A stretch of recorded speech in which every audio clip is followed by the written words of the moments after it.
Welcome back again. Now we are discussing about how we can verify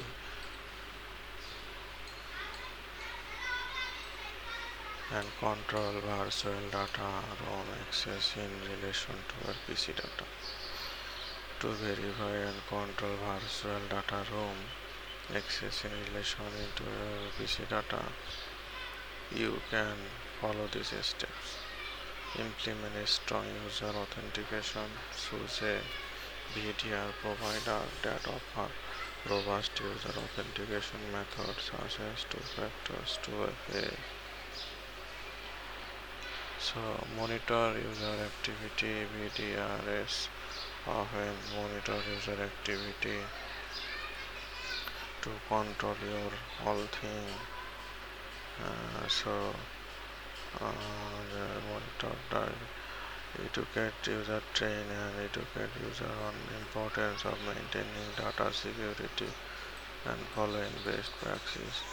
Teach them how to organize and avoid phishing attempt to suspicious link that could com- compromising their PC and VTR access. Regularly review and update access. Periodically review the access privilege granted to user to revoke access when it is no longer be ensured that have going to access to the video and isolated PC data. Encryption sensitive data. Consider encrypting sensitive data on your PC to provide an additional layer of protection.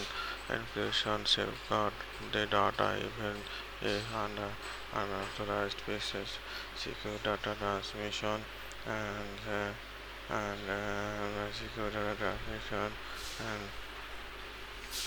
PC video use secure file transfer protection such as HTTPS and HTTP. Avoid PC and VDR use secure the file protocol such as HTTP or SFTP.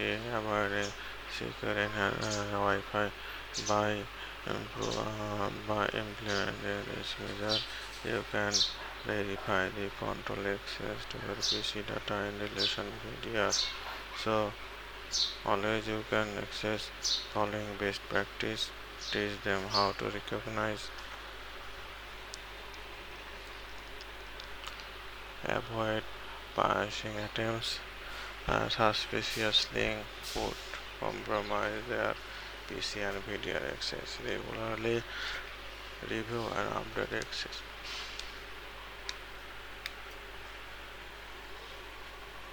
Thank you so much for watching my video.